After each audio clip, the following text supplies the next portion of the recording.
Assalamu alaikum урматтуу менин программасынын көрүүчүлөрү. Мен азыр Шаарабан районунун Маңгыт деген айылына келдим. Ушул жерде Манзура деген эне туттагана келдим. Мен алдыма ушу Манзура энебиздин кызы тосуп чыкты. Бүгүн энебиздин туулган күнү. Жыл сайын ушу белгилейсиздер. Бирок бул жолкусун ушул Санкт-Петербургдагы балдар кыздары, келиндери, неберелери сиздер менен кошо баардыгыңыздар чогуу бир ушу менин программасына каттап коеюн деген экенсиздер, туурабы? Ошол ниеттер, ошол үмүттөр, ошол максаттар азыр ушул секундтарда ишке ашып аткан чагы. Энебиз билеби, билбейби? Билбейт. Эч ким айткан жоксуздар. Сиз канчанчы кыз болосуз? Мен экинчи кызы болом. Экинчи кызы. Жалпы энебиздин канча баласы бар? 5 баласы. 5 бала. Кыз бала биригип барды. 2 бала. Небере чеберлердин өзүнөн сурайлы, Кудай кааласа. Азыр эми энебиз билбейт, баардык коноктордун баары келип калды. Анда кирип бара берели. Жүрүңүз кана, бисмиллахиррахманиррахим. Биз баштадык, жүрүңүздөр, кеттик. Жүрүңүз, кеттик. Келе бериңиздер.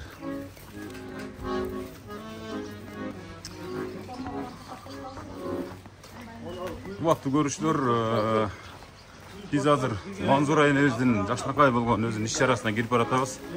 Шаша буша торттор болсо колунда сиз кимис болосуз, неберес болосузбу? Неберес. Жүрүңүздөр, кана келе бериңиздер. Kadırım bilem elinin Hadi. Kadırlap sıylap kenemin Asıttı aktaş kıyıngo Uşulur sizge bileğin Gerçekten adam. Uşulur sizge bileğin Yedek evlerin baylığını Geçmeyin susun ayrını Al param sizge akşolu Koluma tiysen aylığı Koluma tiysen aylığı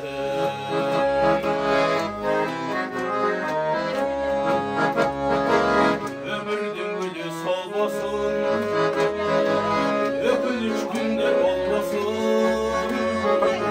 Özgöler kapalı olsa da Apaken kapalı olmasın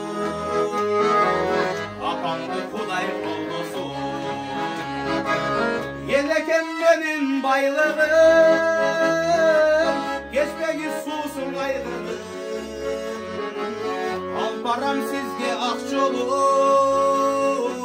Koluma tiysen aylığım Koluma tiysen aylığım Yeleken benim baylığım Geçmegi susun ayrılığım Al param sizge akçolu Koluma tiysen aylığım Koluma tiysen aylığım Yelekim benim baylığım Ay рахмат, урматтуу көрүүчүлөр. Россияда балдар кыздарыңыз, неберелериң, бул жактагы кыздарыңыз баардык ушул демилгени көтөрүп, менин программасына менин дагы апам таттыктуу деп ушу мени жөнөттү да. Программаны көрүп турасызбы? Байкап турасыздарбы? Мына энелер баары көрүшөт да, сериал катары. Энебизди туулган күнү куттуктап кол чаап коелу, ана бир кол чаап коюңуздар. Анан куру кол келген жокпуз, ушул буйрутманын негизинде ушул балдар кыздарыбыздын жаштакка билектерин көтөрүп келгенбиз. Тапшырып коелу, кол чабын коштосунда, урматтуу көрүүчүлөр, мынакей Манзура деген энебиз, мына эжебиз ушул болот. Экинчи кызы гүл берип жатат, дароо калоо тилек сүйлөгөнчө жыттап, өт, колун кармап дегендей, мисалы үчүнчү кана. Белегимди бергенче анан Кана өзүңүздүн береңизди бергенче алып келиңчи өзүңүздүн береңизди. Эне, канча балаңыз бар? 5 балам бар. 5 балаңыз бар. Ушул бакылдап ушул менин программасы келет деп бирөө жарым айтты айтпадыбы? Жок, мен эчтекени түшкөн жокмун. Сиз бурчөктө отурсаңыз биз энебиз окшойт деп бияка келип алып энебиз такай бердик. Ооба, бирок бул сюрприз, эзиңизден чыкпай калсын деп. Албетте, буга чейин деле көп мындай туулган күндөрдү өткөрүп келесиз. Мисалы, балдар кыздарыңыздын абдан мындан дагы сонун мына белектерин алып келесиз, алтын, акча жана башка. Бирок ушул программа апабыздын эсибизден чыкпасын эч качан. Ушуну көргөн сайын мисалы эстеп жүрсүн, анан жора жолдошторуна ушул туугандыктардын баарына мактансын деп. Мактаныч эмес бул, сабак болсун, кийинки муунга иретте таркалат да. Азыр ушул экинчи кызыңыздын белеги бар. Ошону тапшырып коелу да кол чабуулардын коштоосу менен, андан кийин сөзүбүздү улайбыз. Азамат мынакей эч бир мындай жандын энеси мына ушундай эч качан мындай жамандык көрбөй ушундай мынакей жакшылыктардын гана үстүндө жүрө берсин. Подарканын куругун тапшырды, эң улугун тапшырды дегендей. Сизде Жакшынакай сөз болсун эже. Мына сиз апаңыздын жанында турат. Сизден бактылуу адам жок болсо керек, Не деймин, апамдын өмүрү узун болсун. Дайыма бизге баш болуп, көз болуп, бизди жакшы күндөрүбүздө ушундай дасторконубуздун төрүндө ойноп күлүп жүрсүн. Эми атабыз жаш кетти көрбөй. Апабыз дайым биз бактыбызга илайым жүзгө чыксын. Оорубасын каласын, апамдын күлкүсүн гана көрөйлүп, жүздө эч кайгы көрбөйлү. Азамат. Дайым өмүр узун болуп, ушу алсындары менен чогуу ойноп күлүп ушундай ачык дасторкон үстүндө жүрө берсин. Батасын ала берсеңиздер, бул бумерангча ошо сөзсүз түрдө кайтат деген ойдобуз. Кана колун кармап, өп жыттап дегендей. Дагы бир жолу кол чаап коебуз, мына ушундай Жакшынакай көрүнүштөр ар бириңиздердин үйүңүздөргө буйрусун. Кудай кааласа. Рахмат, бар болуңуз. Урматтуу көрүштөр, биз эми отуруңуздар, барыңыздар отуруңуздар. Манзура энебиз тууралуу бир аз кичине маектешели, андан кийин ушул Санкт-Петербург шаарында жайгашкан ушул балдар эже бир аз бизге орундук бергенге уруксат бересиз. Себеп дегенде Манзура энебизге кичине суроолорубуз бар, ушулорду берип, анан кичине таанышып алайлы эми. 5 баланы чоңойттуңуз, баарын турмушка узаттыңыз, үйлөй тургандарын үйлөдүңүз дегендей турабы эне. Кандай турмушту баштан кечирдиңиз? Кантип бактыңыздар мисалы ушул чалыңыз экөөңүздөр? Чалым экөөбүз аябай жакшы бактылуу жашаганбыз. Аябай жакшы адам эле бактылуу жашаганбыз. Кокустук болуп мындай иштер болду. Бейишин берсин, атабыз. Бейиштик болсун. Балдардын баары жакшы, тартиптүү, имандуу, жакшы, Кудайга шүгүр. Аталар ушундай болуп калды. Мен бактылуумун эми. Ушундай балдарым бар. Жыйынтыгын, үзүрүн өзүңүз көрүңүз эми. Чынын айткандачы, эми балдарыңыз болсо ушул сизди ушул кубантуу менен алектене берсин. Мындай мындан дагы сону, мындан дагы бетер призлерди, сюрприздердин баарын алып келе берсин. Эми сиздин көрө турган күнү ушул да энебиздин турабы? Бардык өз алды менен азыр бардыгын үйлөп жайладыңыздар. Канча небереңиз бар эне? 23 да болсо, 23 саны көбөйө берсин турабы? Эми бул ушул сиз түзгөн армиянын генералысыз да сизчи.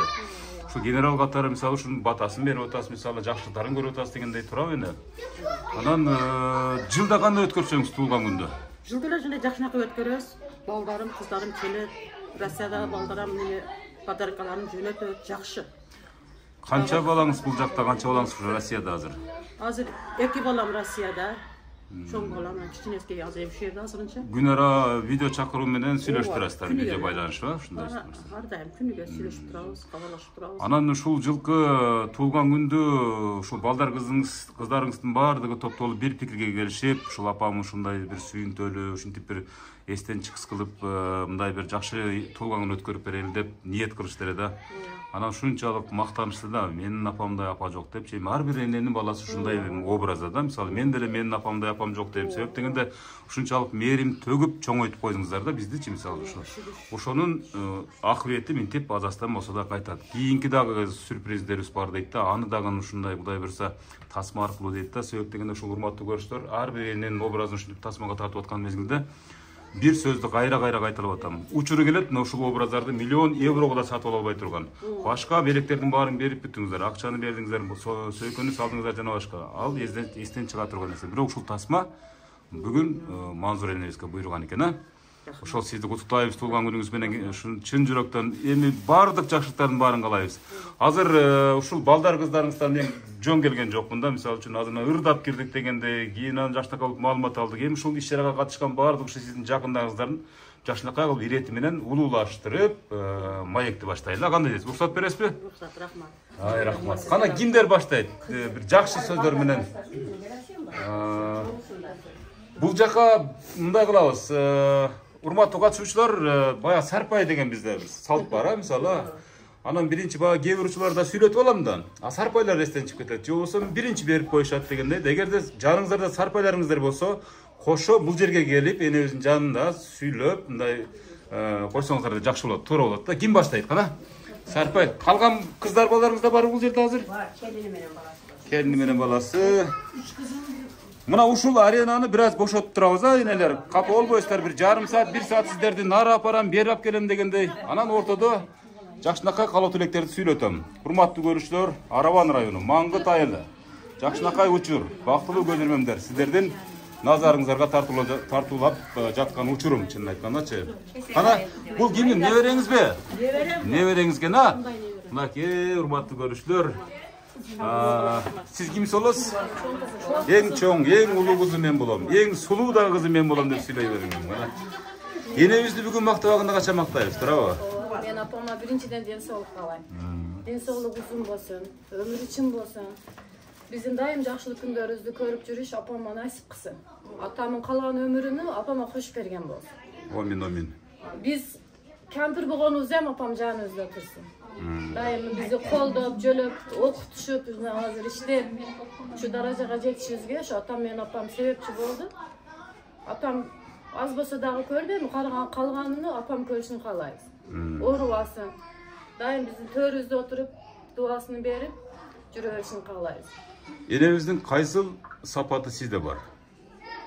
Өзүңүздү кантип окшоштурасыз мисалы үчүн? Бардык эле характери бар. Мисалы үчүн да, мисалы үчүн. Бир эки басын айтып бериңизчи. Энебизди бүгүн сүрөттөйбүз да, энебизди бүгүн мактайбыз дегендей мисалы. Ачык айтыңыз. Боорукерби, биз бардык бешөөбүз тең боорукербиз да. Характерибиз бешөөбүз тең бир кыл.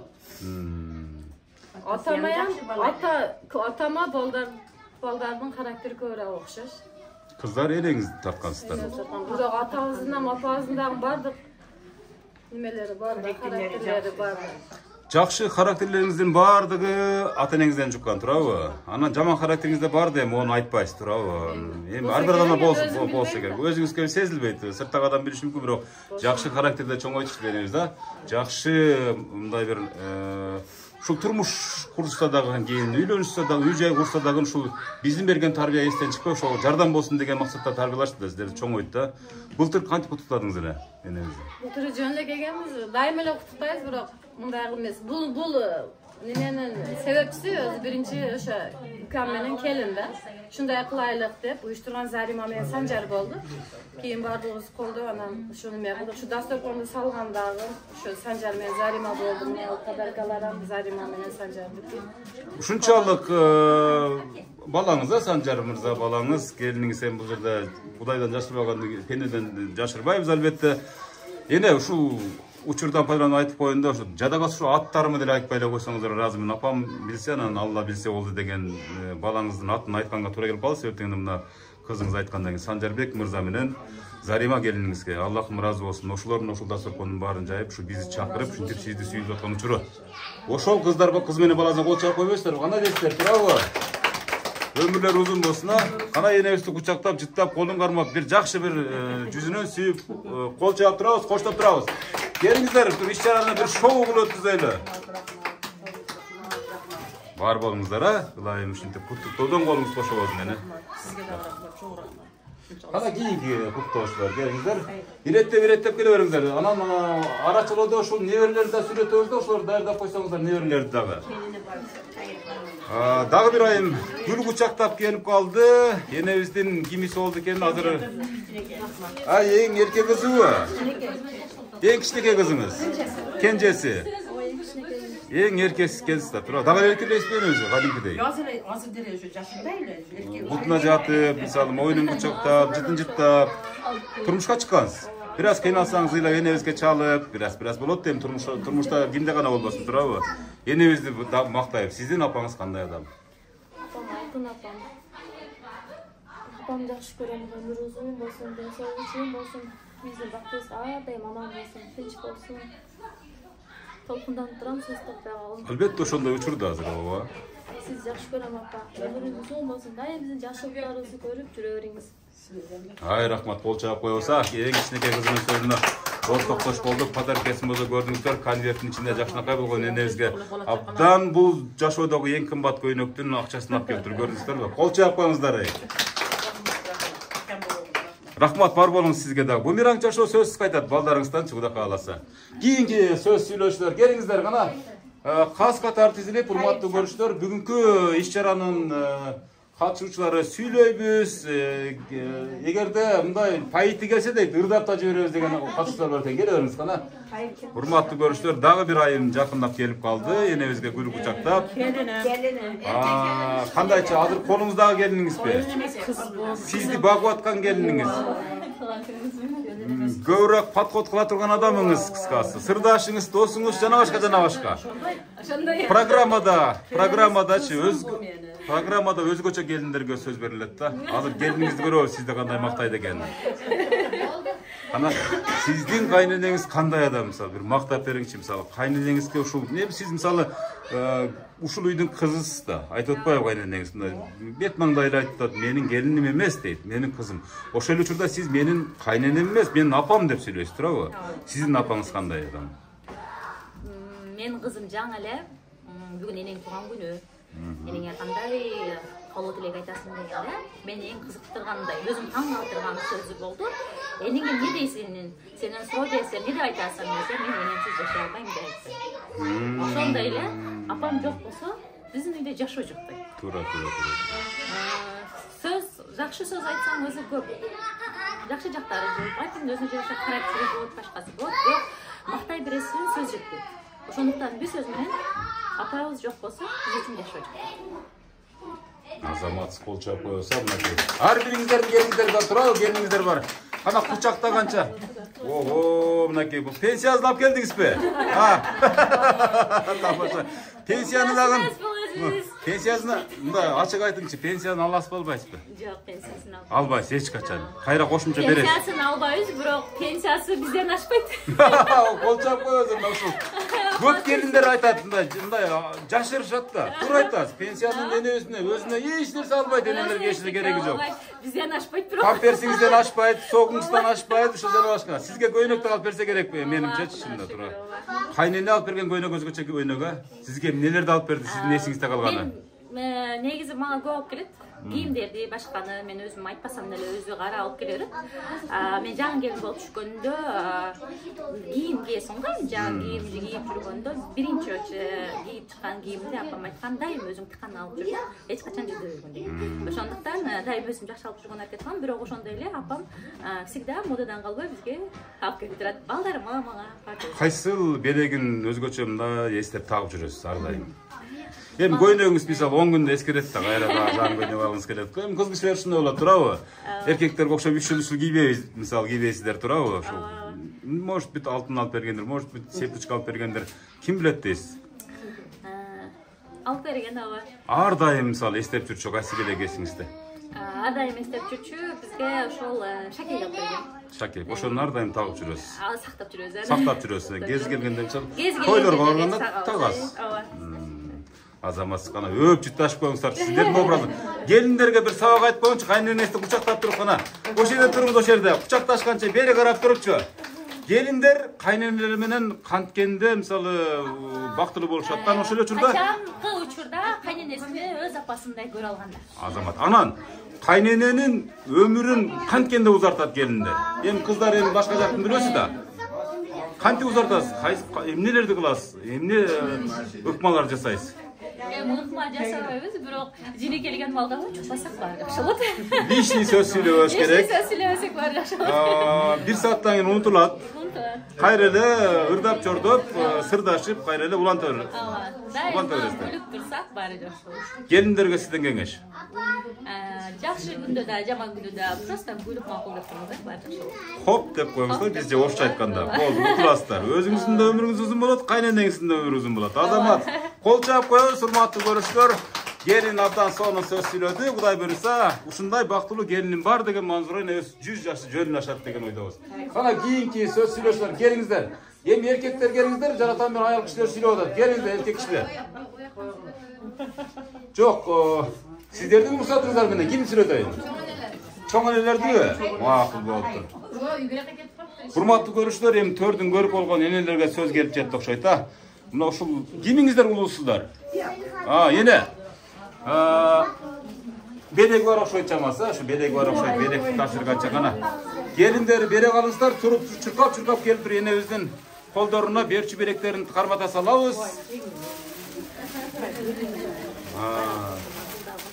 Энебиз башын экөө эле койду, ушу ишигизди алып келдим деп, сүйлөп коюңчу эне. Бул мага алсын эмес. Бир тууган сиңди. Азамат. Эң жакшы көргөн эң кичине алсыным ушу. Канча жылдан бери биргесиздер ушул туугандык мамиледе? 40 жыл болды бе? 40 жыл болды окшойт. Алгачкы жолу көрдүңүз да ошондо сиз мисалы. Ошондо кандай адам? Азыр ушул энебиз экөөңүздүн ортоңуздардагы мамиле бир туугандан артык болсо керек, а? Бир туугандан дагы, эне баладан дагы ашыкча немебиз да. Мамиледесиз. Мантура, сен мага алсын эмессиң. Бир тууган сиңдисиң. Ушул кыздарымдын жакшылык күндөрүн көрүп, ушулардын төрүндө туруп, ушуларга бактылуу апа болуп, ушулардын төрүндө туруп, чайын ичкенге Аллахым буйруп, көптүн катарында сага буйруп насып кылсын. Азамат Колчаков, сонун сөздөр. Бер жака кулак салыңдар. Анаке, энебиз массаж кылганча сүйлөп койду. Мындай кармап турупчу. Эне өзүңүз канчага чыгып калдыңыз? 78. 78дей көрүнбөйт экен энебиз, жап-жаш бойдо экен. Сиздин үйүңүзгө да барам да, Кудай барса эне. Кудай каласа, сиз дагы ушинтип сүйлөп каласыз, Кудай каласачы. Колчаков энебиздин жаштакай сөздөрүнө. Азаматсыз. Кана эне. Кийинки сөз сизде. Бул энебиз абдан жылдыздуу энебиз экен да, жанатан бери карап коет мени. Менин программасынын эң сүйүктүү катталуучусу деп койсом болот, а эне? Кана өзүңүздө сөз болсун мисалы. Бүгүнкү туулган күн ээсинин ким болот эне? Bir tuğan alsın bulalım. Bir tuğan alsın. İkinci alsın bulalım. Bu bizge alsın emez şimdi değil. Biz bu kelgenige 45 yıl oldu birge biz daima ecesindi de birge koşuyoruz. Bar zakka birge vararız, birge turarız. Bunda tanıcanı sak bolsun, ömür uzun bolsun, baldarın günün küçün görsün. Şu talalap жүрген, işlep жүрген balдар sancar etmem tanıcanı sak bolup bala çakasın ömrünü görüp şu baybiçe bolup duaların beri apası жүрüşü nasip kılgan bolsun. Allah'ım bärimiz nasip kılsın. Aytkanыңыз келсин Колчаков, сонун сөздөр мынакей. Бул адамдар бири-биринин караансыз жашай албай турган адамдар да буларчы. Көп жылдан бери бирге мисалы турабы? Бир тууган эжесиңдей болуп калгансыздар да, турабы? Азаматсыздар, мынакей ушундай жакындары бар, Манзура энебиз дагы жүздашат. Дагы бир тилек кылып коелу, урматтуу көрүүчүлөр. Кана эне кийинки кезек сизге келди. Жолукту көтөрүп берип асыңыз эми. Каалайсызбы, каалабайсызбы, баары башына саласыз энебиздинчи. Бияк кимис болот эне сиз? Алсындары келип, алсындарыңыз абдан. Ошону айтам. Кана эне сөз сизде болсун. Бүгүн бир жакшы сөздөр чыксын кана. Kudayım kimazlarga uzun ömür versin. Kudayım intin zaman bolsun, balatığının tinç bolsun. Tört alsın, daima birge turabız. Daima tinçte kamatda yürüyoruz. Kudayım birge çıkkın. Balatığının tinç bolsun, bari tinç boloyluk. Ömrümüzün bolsun, kudayım daima baktırıyoruz yürüyorlar. Азамат сene Колчаков, мынакей сарпайларыңызды кала бериңиз. Урматтуу көрүүчүлөр, биздин музыкант ушул жерде болсо эгер чакырып койсоңуздар, кичине пауза кылайлы, бир куплет ырдатып туруп, андан кийинки муунга сөз берели. Кандай дейсиздер? Кийинки муун, орто муунга сөз кезеги келип жетип калды. Ошол орто муун кийинки сөз сүйлөөчүлөрдүн катарын толуктап тура берсин, урматтуу көрүүчүлөр. Ага чейин мына бул жака чыга бериңиздер кана. Бул жака чыга бериңиздерчи. Меймандар экен, алыстан келиштиби? Алыстан келди. Кайсы жактан келдиңиздер? Араванды келе болобуз, бирок алысыраак айылда турабыз деп койсоңуз да. Кана сиз кимис болот эди? Мен бир тууган сиңдиси болом. Үйдүлөдө биз 6 кызбыз, эми эң чоң эжем ушул эжем, апам ордудай көрөбүз. Эжем өмүрү узун болсун, уул кыздарынын, неберелеринин дайыма бактылуу күндөрүн көрүп жүрүү насип этсин, өмүрү узун болсун. Ошо апамдай көрөбүз, неме иш кылсак эжемден маслахат алып иш кылабыз. Өмүрүңүз узун болсун эже, балдарыңыз. Бул неберелериңизди бактылуу күндөрүн көрүп жүрүү насип этсин бизге келип. Азаматсыздар, мына Колчаков бир тууганды табыш абдан кыйын да. Чынын айткандачы, бир тууган таба албайт дейт, мынакей колдоруна курук подаркаларды берип кайтышты. Энебиз бүгүн байыды. Бери дегенде эле бир $1000 жакындап калды энебиздин акчасы, чынын айткандачы. Булардын баардыгын бирок ушул кайры эле балдар, кыздарыма, небере, чебере ушул турмуш илиске энелер эч качан өзүнө бир көйнөктө калышпайт бежалар. Бар болуңуз. Ана кийинки эжебиз дагы гүл көтөрүп келатат. Гүлдөр абдан көп болду. Бүгүн энебиздин туулган күнү гүл бакчага айланды. Кана эже, өзүңүздөн бир жакшынакай сөз болсун. Сиз кимис болосуз? Мен да сиңдиси болом. Бир тууган. Бир тууган сиңдиси болом. Ушул бардык сөздөрү айтылды окшойт. Ушу биздин бул эжем чоңубуз да. Биз 9 бир тууган болсок, эң чоңубуз ушул эжем. Анан кийин эми ата-эненин ордуна да эжем ошол бизди башкарган, бизди эме кылган, үйрөткөн, бизге насаатын берген, жакшы сөздөрүн айткан. Ушул эжем кандай иш кылсак, эмне иш кылсак эжемден сурап коебуз. Эжем мындай кыл дегенди кылабыз, кылба дегенди кылбайбыз. Ошол эми бир эле ошо балдарын эмес, бизге да баш көз болуп жүрөт да. Ошондуктан бул эжем бизди абайлап, этияттап, ушуну алып жүрөбүз. Эркелеп деп койсоңуз, Эркелеп, анан өзү да эркелеп. Мынакей бир туугандарга сабак болсун, мынакей урматтуу көрүүчүлөр. Көрүп атасыздар, мына бир туугандар ушундан ашык болсун, эч качан кемибесин. Азаматсыздар, мынакей чөнтөккө салдыңызбы, подаркаңызды кыскасы? Чөнтөккө сала бериңиз. Келин кезек көрүп калбасын, канча салганынча. Беките албайсың баары? Баары беките албайсың, бирок ошондо да бар сумманы билбей калсын деп атам ба. Сен канча болду? Жанагы биринчи тапшырылган сумманы берип коерсуң, жашылынчы 5000 сом. Ошондой эле. Беките албайсың, ошолорго илинесиң, тапкан балдарга алып келет экенсиң. Эне ушундай болот экен. Ооба да, эне ошончо энелер түз эле бейиш көрөт деп коет да. Түп түз эле, эч кандай тоскоолдуксуз эле. Жашырып ишке барабыз биз. Ачык, паток ачык бизде. Азамат, бар болуңуз, кол чаап коюңуз. Эрки да күчтүү да. Эрки да күчтүү, өзү да чечкиндүү, мындай эркектей да. Эркектин ишин. А сизчи?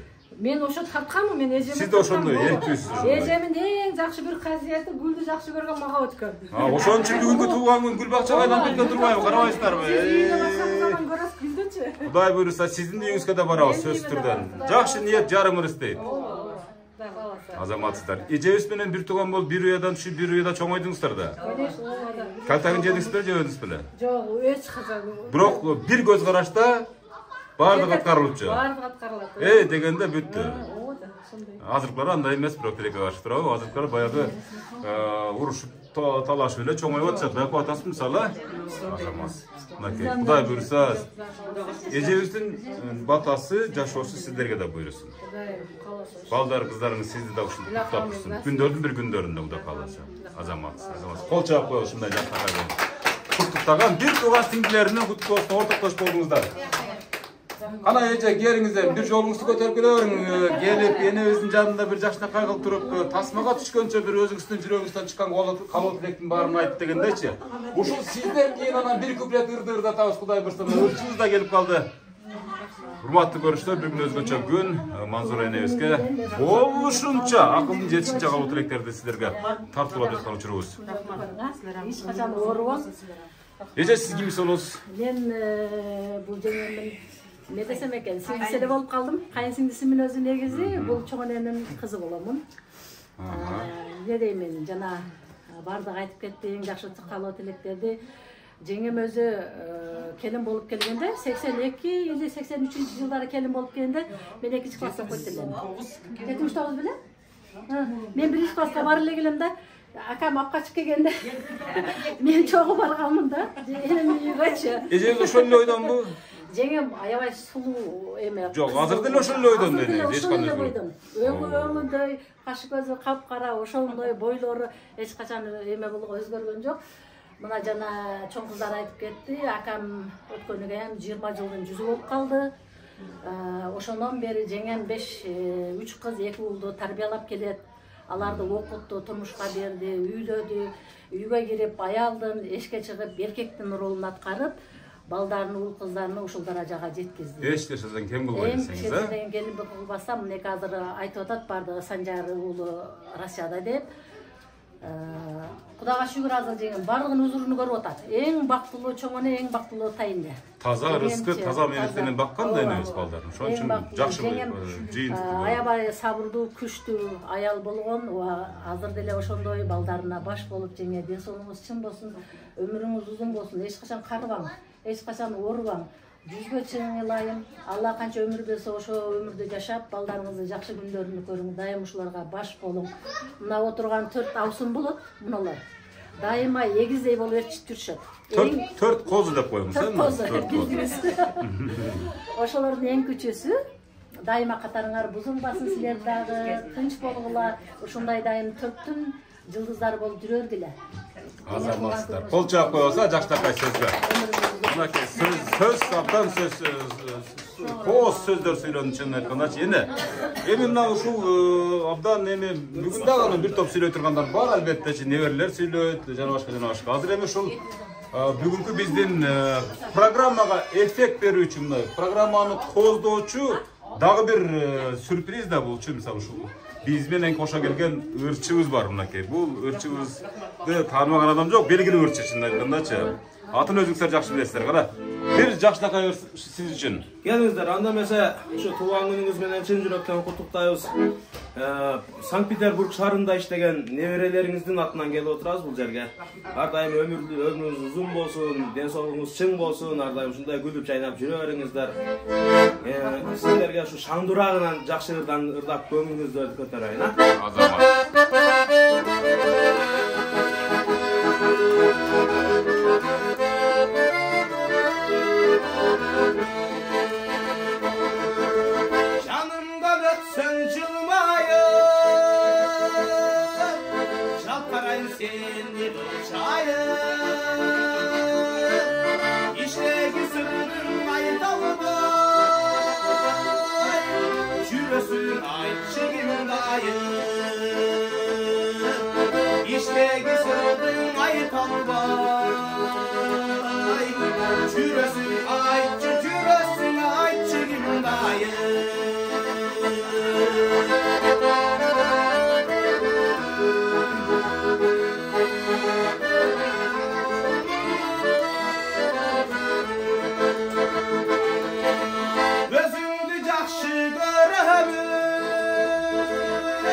Азамат, урматтуу мынакей.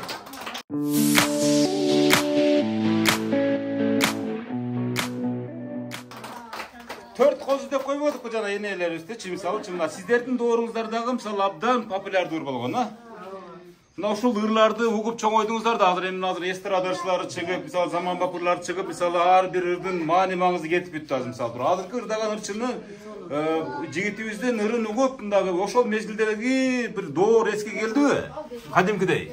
Оода, 18 жаш деген бар эле. 18 жаш дейт. 18 жашка чыктыңыз эне. Бүгүнчү чындап жана мен келгенде кичине бир жерде бырышыңыз бар эле, таптаза болуп кетти эне. Жүзүңүз шунчалык сонун болуп калыптыр эне. Азыр мынакей ушул 18 жашты, эгер мүмкүн болсо 18 жашты эстеп коюлду денелерчи. Жаштыкты ким эстебесин, турабы?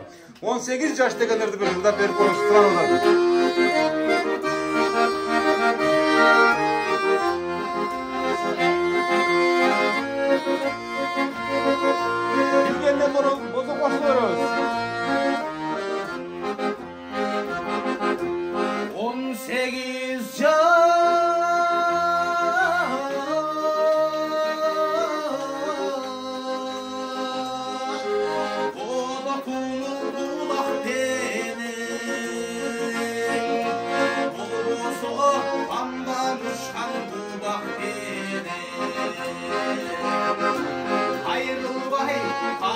kettin aytçı degin Adaşım ayrıldı men surap gerek Adaşım ayrıldı men surap gerek Hoş geldin.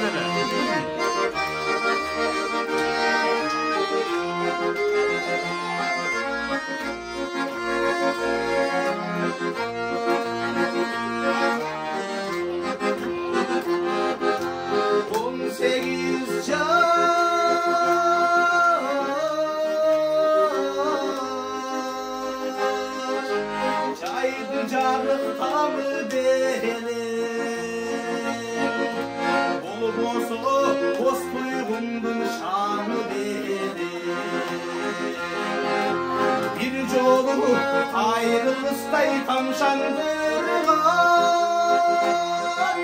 Çık etken yaşlarımın şanı benim Çık etken yaşlarımın şanı benim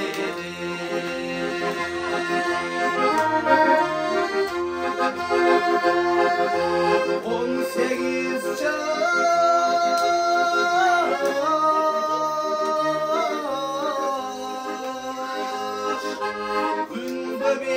seni serim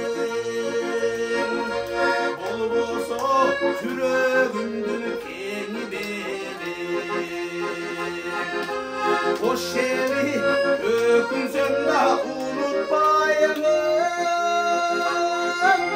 Öpürden ömrümdü seni benim Öpürden ömrümdü seni benim Hoş evi öpünsem daha unutmayalım Öpürden ömrümdü seni benim Öpürden ömrümdü seni benim 18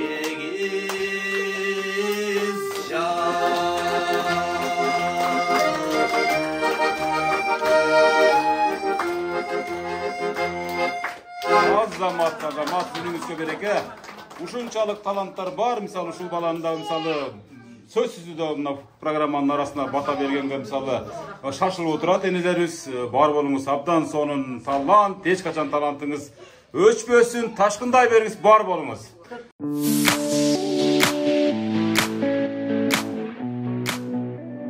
Жактуу мынакей ушундай ырлар, мына бул жигитти көп көрөсүздөр мисалы. Абдан мен айттым го жогоруда, абдан бергилүү, Кудай бурса жаш болсо да өзүнүн таланты менен эл арасында мындай сиңип бараткан таланттарыбыздын бири. Эне кандай өттө туулган күн? Жакшы эле өттүбү? Кандай маанайда отурасыз дегенде мисалы үчүн? Мен аябай жакшы курсамын деген. Мындан ашык эмне керек да? Ошону айтам да, мына ушул ыр мисалы, баарыбыз топтолуп отурабыз, жеңемдер, кыздар, күйөө балдар бар эшикте. Сиңдилерим келип, аябай жакшы. Мен аябай кубанычтамын. Мен күтпөдүм эле, мен жөн жасанбакмын келе берип. Жасанбаганыңыз ушул болса, жасансаңыз, вообще камера тартканга да бир аз болбой калмак экен да, чындап жасансаңыз. Ооба, мындай болду эне. Мисалы ушул энебиз негизи эле программада ушул билишпейт, көпчүлүгүчү. Айтышпайт, дешпейт дегендейчи. Энелер мисалы өздөрү ниет кылышат экен, бирок билбейт да кайсы күн ушундай күн болорунчу. Болгону ушул күн эч убакта эсиңизден чыкпай калат. Ар дайым ушул программаны көрүп, мисалы балдарыңызга ыраазычылык билдирип дегендей, рахматтарыңызды жаадырып дегендей, ушинтип отурган жакшы дене, мына ушундан өткөн бакыт барбы бул дүйнөдөчү? Негизи мисалы бактылуу күндөр көп эле болот.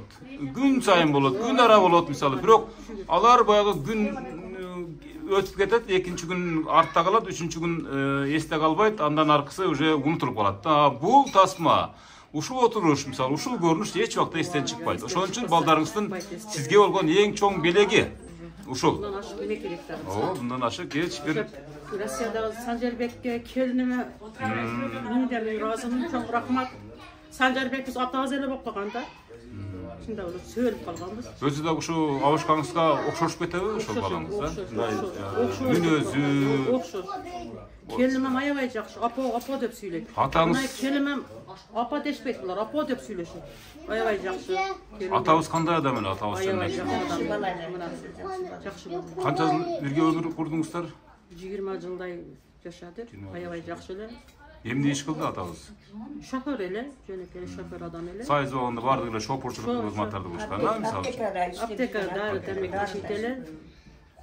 20 жыл жашаган болсок, бир дагы биз урушкан эмеспиз, аралашкан эмеспиз. Азыркыларчы эне, мисалы үчүн. Кандай сүрөттөй аласыз азыркылар? Салмыраак, билбейм. Өтө назигирак дейсизби? Назигирак азыркылар. Азыркылардын чыдамы жок да. Чыдамы жок, эне. Уруш талаш, ажырашуу ошондой болот да, турабы эне? Биз эми Бар жокко чыдаганбыз, мисалы. жашоо ушундай болот экен деп жүргөнбүз. Бары жокко көнүп. Жашоо ушундай болот экен деп. Азыркылар сабырсызраакпы? Жакшылары жакшы. Жакшы заман, азыр заманга. Тагы ошол заманыбыз жакшы, ушунчалык болот. Мындан ашык эмне керек? Муздак сууга кир жуудуңуздар. Аябай. Памперс дегенди билген эмессиздер. Мал иш, жана башка эч бир нерселер ушу эпти бирок баягы дени сак, акылы тунук кылып баккансыздар, турабы? Алда балдарыбыз оорубайт эле. Азыркылар назигирак болот да. Анан келиндердин дагы, балдардын да характерлери бир аз жукарак, турабы? Назигирак, азыркыларса. Байкап отурасыздар, үсүртөм, баягы сиздерден бүркүтсүздөр да, үсүртөм байкап отурсуз. Ушун неден чыгат? Жок, ана чоң келимем, мына келимем өзү эмеге кирип калган. Хареги, эме десе болот. Союз мал дейби, кыздарым ошондой. Ошо этап мына келимем аябай жакшы. Жүк көтөрүмдүү деп коюңуз, а? Эмне десе ошондой жакшы. Бары жокко чыдамдуу, ондай. Анан кем дебейт. Балдарыңызды кыйнабайт. Алтын алып бер, машина алып бер дебейт. Жок, андай нерсе жок бизде. Балким кулагына айтып аткандыр айтса, турабы? Ким билет, бир Кудайдын өзү билет, турабы? Болот секин Барам деген. Эң негизгиси дени сак, бактылуу жашоо, курсак ток, бала чакасы аман эсен, жары жанында жүрөт. Мындан башка эмне керек бар, турабы? Бала чакалары бар, Кудайга шүгүр, ширин небелерим бар, анеке бар, ширин жакшылабайт. Муздак суунун колго муздак суу салбайт, нанды деле бардыгын кылат да, азыркы технология өнүккөн заман, турабы? Эне, мисалы мындай да, мисалы ушунчалык бир жакшы эмес шартта жашадыңыздар да, ушул Союз убагында да. Мисалы үчүн ошондо эмнеге ооруган эместер дейм. Азыр мисалы келин ушул кыз биз баары ушу байсыдан чыкпайт, чынын айткандачы. Каны аз. Каны аз, баш айланып кетет, давлениясы бар, сахар. Ушундай да, кыскасы эми жана башкасын айтпай эле коелу. Ооруп билген эмеспиз, ооруган эмеспиз. Бардыгын 5 бала төрөдүкпү? Жакшы эле төрөгөнбүз. Больницага жаккан эмеспиз. Аябай жакшы чоңойтканбыз, Кудайга шүгүр. Балдарым жакшы чоңойгон. Шүгүр эм шунчалык. Шүгүр. Шунчалыга шүгүр. Ооба. Эми ошол сиздердин азыркы милдетиңиздер эми ошол небере балдардын, эми балдар албетте канжаңыздан жаралган балдар үчүн, анан ошолордун балдары үчүн ушул бата берип, анан жакшылыктарын көрүп, анан ушинтип отурасыздар да. Эми заман анткени сиздердин убагыңыздарда ошондой эле да. Заман жашоо ошондой эле да. Кана ошол мезгилде сиздердин машина кир машинаңыздар деле болсо, орустардан артпачу экен, ошол мезгилде элечи эне. Көрсө орустарда болгон экен баардык нерсе. Болгондо ушул Орто Азия элдерин кул катары көрүшкөн экен да. Ошол мезгилде жана кир машина деген болгон экен орустарда. Холодильник деген болгон экен ошол малда элечи. Бирок сиздерге караганда алар мындай жашоодо кыйналып жашашкан. О көп оорушкан. Кыргыздын аялдары мисалы негизи эле ошо Орто Азиянын аялдары ооруган эмес да. Балдары деле ооруган эмес да. Жакшы чоңойшкан. Каранан жейт эле, аябай жакшы. Атабызды бир аз эстеп калдык да мисалы. Алгачкы махабатыңызбы же кандай болду мисалы? Ошол мезгилде деп сураганым себеби ата-эненин сөзү таштачу эмес экен да. Ошентип эле барып калдыңызбы эле же Аябай жакшы көрүп алып качып келген да. Атабыз жакшы көрүп алып качып келген. Кайсы жылдары? 78-жыл. 78. Кандай болду ошо? Кичине бир кыскачараак сүрөттөп берсең. Бул үй бүлөлүк архив да эне. Балдарыңызда, неберелериңизде көрүп, мисалы. Ошо аткачы үйлөр. Карасаңыз эле красавчик турат. Кашы көзү кара, узун бойлуу, будай раңдуу. Uzun boylu, kaşı gözü kapkara. Кең далулуу. Фигурный де. Фигурный dedi. Мындай саламаттуу, здоровый. Кайыр канеке азыр бир экинчи балам атасын өзү. Атасы азыр иштеп ошону өзү. Карасаңыз эле турат. Ошо азыр ошо кайры көрсөң ошо атасын көргөндөй болот. Баскандары, сүйлөгөндөрү, күлгөндөрү бар окшойт. Бир көрүлүп ушу меники дедиңиз. Ичиңизден да сырттан айта албай турабы? Окшош атасы окшош. Ошентип анан кийин түтүн булатып дегенде 5 баланын ата энеси болуп. Эми бул дүйнөдө ар кандай болот экен да, мисалы өмүр назик нерсе.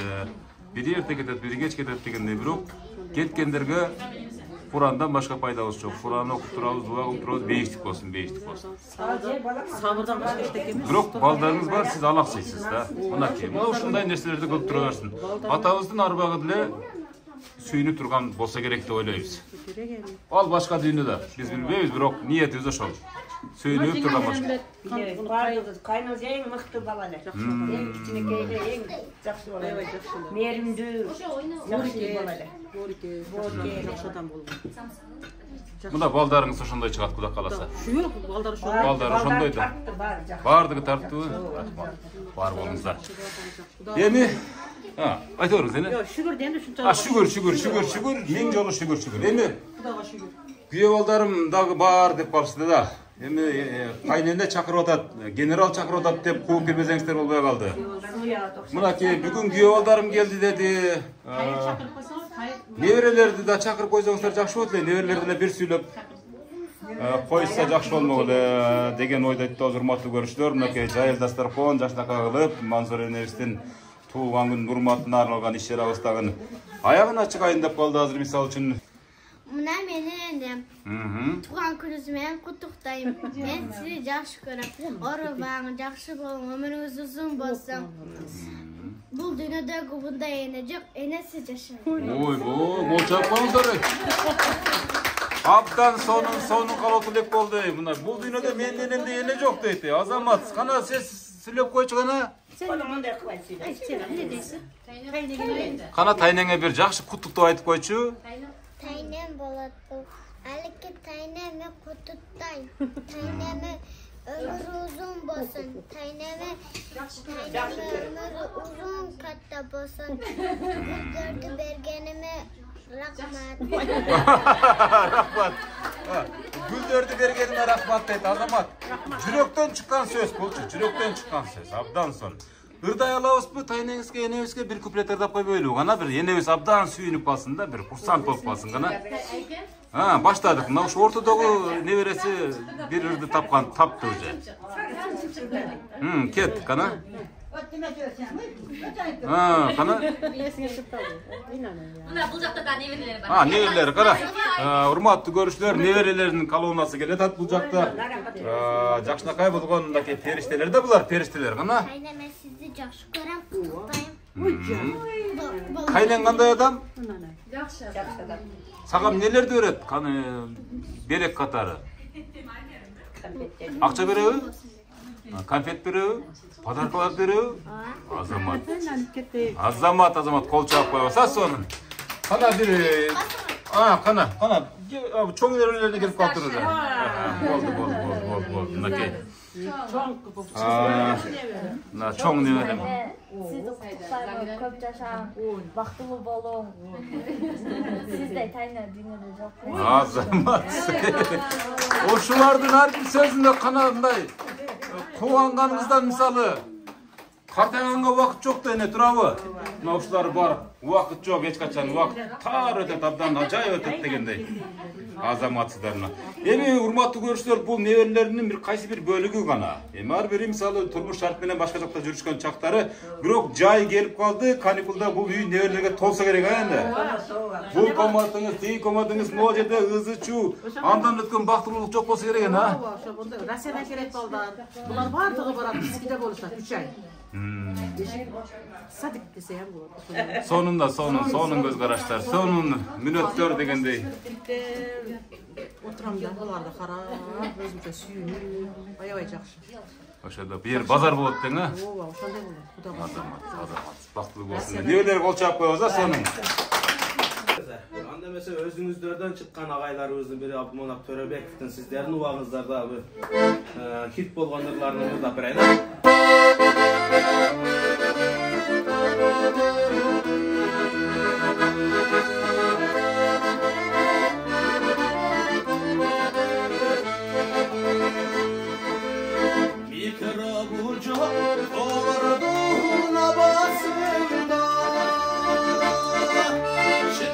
Yaşaklar iste ömrümeli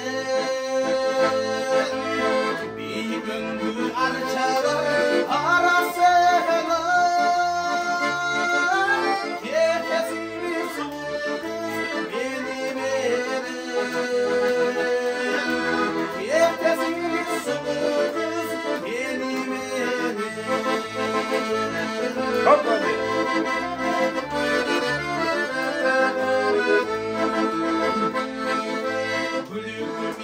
paramız güzel gelir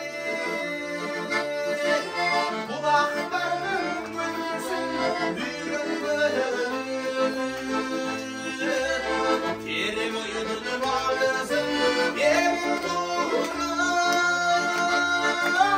koluklarının çünür süydürdür koluklarının çünür süydürdür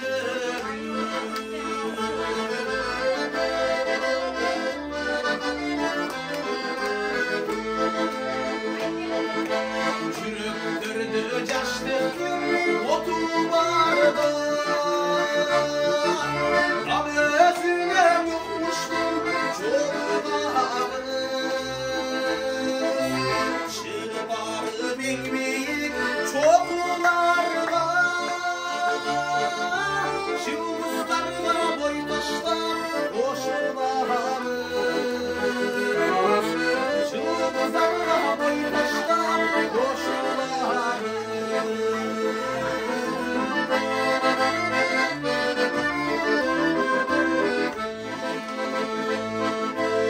Mikrobucu koladığın havasında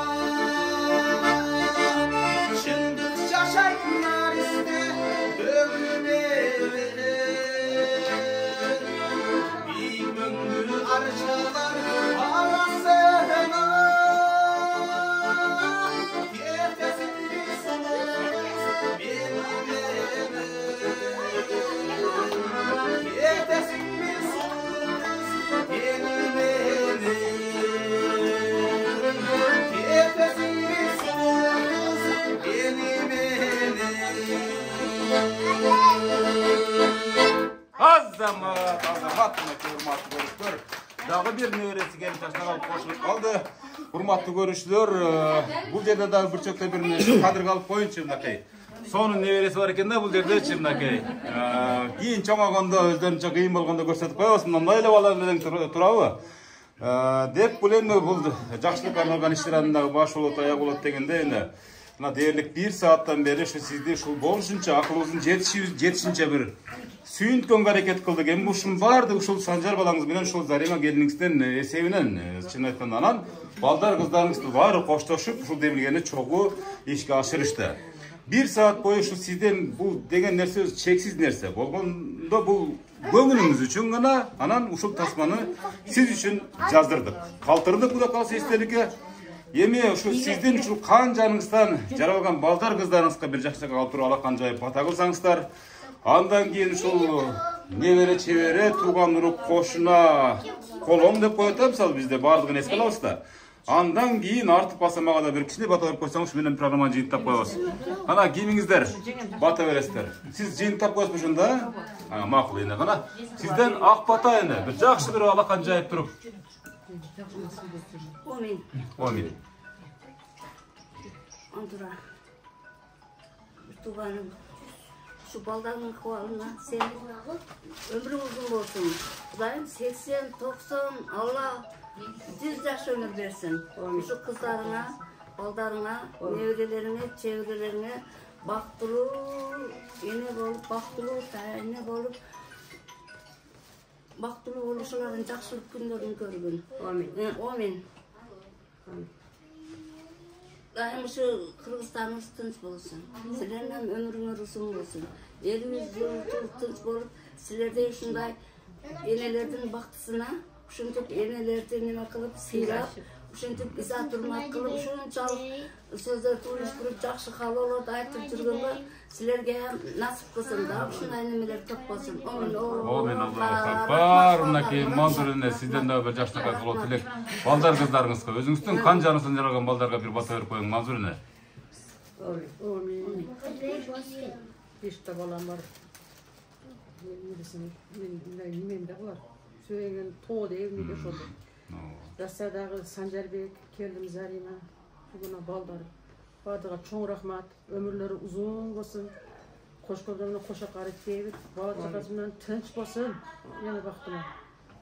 Şu baldarına maksat niyetlerge jetsin. Baldarıga toylarda kılsın, uylarda kılsın. İlahım uşak. Bardığı jakşılık günlere jetsin. Nasip kılsın. Balam sana hem çoğun rahmat. Ömürüm uzun olsun. Şuntup enelerden kuantıp kızmat kız jürebergile. Rahmat, çoğun rahmat, ayabay. Men kütmedim ele, men uyum deyim yok öyle. Azı tolkunlarım jardamın. Rahmat, bar kelgenlerge bardyna rahmat, çoğun rahmat. Jengelerim, ejelerim, kızlarım, singillerim, sizlerge bardyna çoğun rahmat. Razımın. Rahmat, hurmattуу көрүштөр. Мынакей ошентип убакыт өтүп, Манзура энебиздин дагы туулган күнүнө арнаган иш-чарабыздагы жыйынтыктап алдык. Сизге жактуу программа эне? Аябай жактуу. Эгер жаккан болсо анда программа өзүнүн максатына жетти деп ойлойбуз. Урматтуу көрүштөр, аягында пайгамбарыбыздын бир осуят менен жыйынтыктайбыз. Ата-эне разы, Аллахым разы дейт.